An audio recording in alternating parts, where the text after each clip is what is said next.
What is up, YouTube? Welcome back to the channel. Panda here, and today we are talking about some progression that we've made on the account.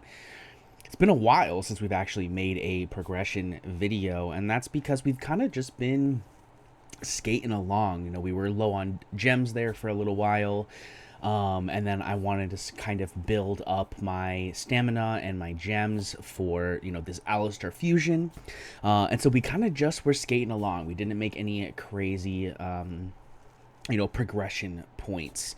However, we did make a pretty big progression point the other day with the help of another Watcher of Realms content creator, Educated Potato. Definitely check him out. His info will be in the description below. You can check out his Twitch over there. He mainly streams on Twitch. He does make some YouTube content, but he's mainly on Twitch. He's a very knowledgeable player, and he was able to kind of see my guild boss team through a different lens and help me out with some stuff regarding a little bit of gearing changes and a little bit of positioning changes. So that's what we're going to showcase today, and you'll see here that we have hit a pretty decent milestone here with being able to 2-key the 50k chest. But that's not it, guys. I actually got the 25k mark blood myself. He actually made it so that we could get the 30k blood mark, which you can see here, the Dragon Slayer 3 achievement, which is harvesting dragon blood 30,000 from the guild boss on Nightmare 4 in one go. Now, this is a pretty RNG dependent sort of thing because you have to get all of the right timing and everything. So the auto fights are not exactly that 30k mark, but I'm going to go ahead and purchase a ticket today, and we're going to put that ticket into Nightmare 3. It won't be quite the same, obviously, because it's Nightmare 3, but I want to show you sort of the layout that he helped create, and sort of talk a little bit about the team. So the first things first, you'll know we have the beautiful Infernal team down here in the bottom. We'll quickly show off the gear, which we actually need to swap the gear back. Let's go ahead and find that gear. Here we go. So this is the gear we have on our Hex. Almost 100% crit rate, not quite there, but we have a good 200 additional crit damage, putting us at 350. We're a little under that, well, actually quite a bit under that sort of 2 times attack, but because we are in Guild Boss here, double crit damage is actually ideal, right? Because the Guild Boss has very low defenses, so this actually isn't too crazy. Then for the artifact, we're using Taunting Gaze, because realistically, I did a ton of testing, things like Idril's Gaze and Keen Wisdom, all that kind of stuff, and Taunting Gaze seemed to give me the best results, so that's kind of why we're using that. Then we have our Zillatu here. She is rocking a Warlord and an Infernal Roar set. We've actually increased her stats a little bit since the last time you saw her, sitting on a nice plus 10k almost attack. Would love a little more crit damage, but you'll see here that we are running double crit damage still. We just don't have a lot of crit damage substats, right? Like, we don't have any crit damage here, we don't have any crit damage here, and we don't have any crit damage here. So that's why we're lacking a little on the crit damage, but she does still put up some surprisingly strong numbers. Then we have our Setram. Our Setram is in a broken set here because we didn't have quite all of the correct stats we wanted to get, and also Setram's really just there to break the shield. He doesn't actually put up large DPS numbers, and so he's strong enough to be able to break that shield pretty quickly. A respectable plus 230% crit damage. I'd love to be able to put him in an Ageless Wrath set, but realistically, we are fine now. We've got the triple crit damage build. He's doing really well for me so far. We also have his exclusive artifact on him, which if you saw some of my other videos about the event, you'll know that we purchased that. Now you can kind of see it in action. I also forgot to mention that Zillatu is in the COV, or Wailing Skull, whatever you want to call it now. Now, he personally used Deimos for this because he hates Valeria, because she always dies when he plays her. I have moved it back to Valeria myself because Valeria does more damage for me than Deimos does, and I'm pretty good at using her ultimates properly. So That is what I'm doing personally, but he did do this with Deimos, so technically it's the same thing. It's just a little bit of a different ult timings because Valeria, you only want to ult at certain points. But ultimately, it's the same build. We just literally just swapped the gear over. And she is wearing the Flux Pendant for that additional crit damage when she gets below 50% HP. Then we have Volca. Volca is in here for two reasons. One, she brings an invigoration set. Two, she's a nightmare unit, which increases our attack speed on our Valeria and our Wrath.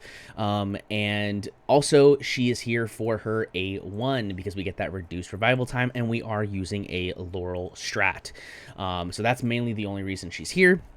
She kind of just gets dropped and removed. And yeah, that's pretty much it. Then we have our Hollow. She is also in an invigoration set. She is built with a decent amount of attack, some healing effect, and a little bit of rage regen. Nothing crazy here. We actually swapped it from being a full rage regen to an invigoration set, you know, with a little more attack and stuff, because invigoration was actually a large proponent to the damage that we were doing. She also is using a Orb of Euphoria. I guess it's Euphoric Orb now for the additional attack speed, which is awesome. We like that. Then we have our Pyros. Now, our Pyros is built sort of as a DPS right now because, again, we are using that Rage strat with Hollow and Laurel. And so because of that, we actually get a decent chunk of damage from Pyros. And his Rage regen, it's strong enough right now between the max Nightmare Samsara, the nice 300 attack speed, and also you know, his talent giving him more attack speed, plus the Laurel boosting, the rage boosting from Hollow as well. He ults plenty, so this is a decent build for him right now. Definitely could make some changes, but ultimately not bad. Then we have our Wrath. In an okay build, nothing crazy. He's not on the field for a very long amount of time, so we just wanted to get him crit capped, give him a little bit of attack, a little bit of crit damage, and he's walking a Slayer's Malice because we didn't really have anything better. So there is the Wrath. Then, of course, we have our girl Dolores. She is built with as much attack as we could get, while also having a good chunk of rage regen. This is so that we can ult with her very regularly. And of course, she is using a Keen Wisdom as the artifact. I almost forgot. Then we have Laurel. Laurel's just an invig gear. She gets dropped and removed. She also has this random thing just for the HP, so she can survive a little bit longer. Nothing crazy there.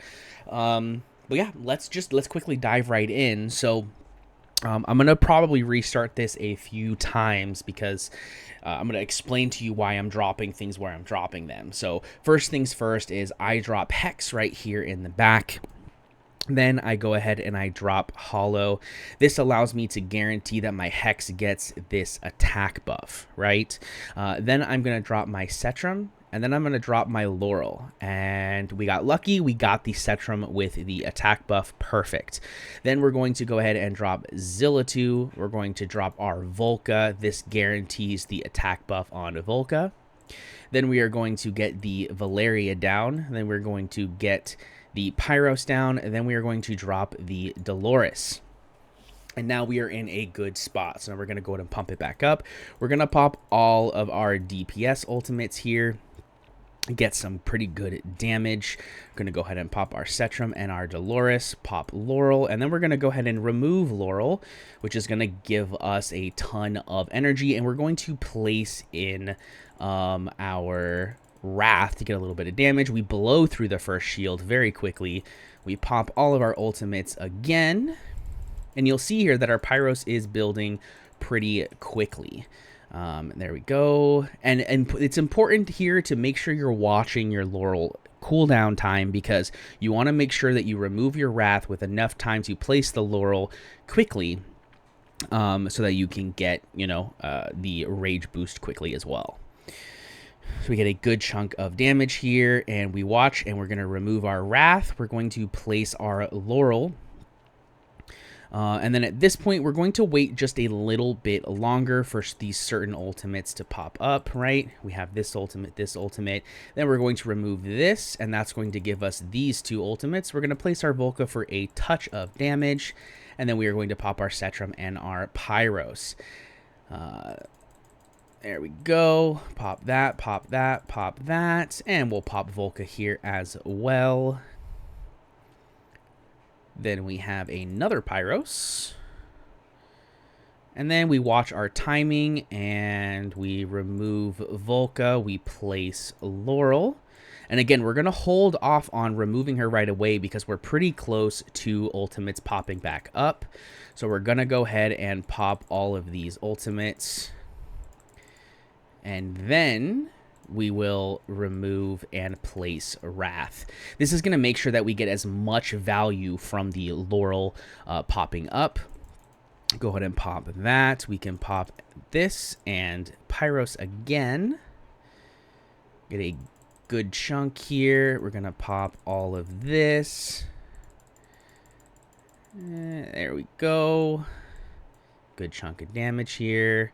Remove Wrath. Place Laurel. Again, we're waiting. There's that. And then we're going to remove Laurel, place Volca. And then we're already right at that like 80 to 90%, right? We're going to pop this, pop this, pop that, pop that, pop that, pop that, pop that, pop all the things.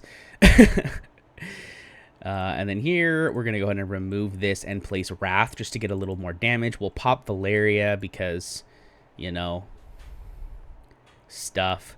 We're actually not going to place our Laurel here because this is going to be the run. There it is. So this was not a 30K run, right? Because I wasn't going for 30K here because that's not important. But you can see that this is 27K on Nightmare 3. So odds are that we would hit that number of 30K with the additional damage from the shield breaks that you get from Nightmare 4. So this is basically a 30K run. It's just because we're on Nightmare 3, we don't get that additional boost. But let's take a look at the damage. And you'll see here we are eking very close to 100 million on our Zilla 2. Now, in our Nightmare 4 run, we are not quite there, right? Because the shield is up longer, so we get less damage time on the boss because the shield is up for a longer period of time. But we got 92, almost 92 million here on Zilla 2, almost a little over 71 on Hex, a little over 42 on Cetrum. Respectable 27 on Valeria. I'd like to see more, but our other gear is going on our better champions here. And then a respectable 17 million from Pyros. Remember, he's dealing damage, but his goal is not to deal damage. It is to, you know, empower our other Infernals, right? So, but it's a respectable 17 million. We get about 5 million from our Wrath because, again, he's not placed down all the time. And then, again, 750 from Volca. It's very minor, but every little bit counts. So we place it. She also gets that ultimate, which gives us a little more damage on our DPS.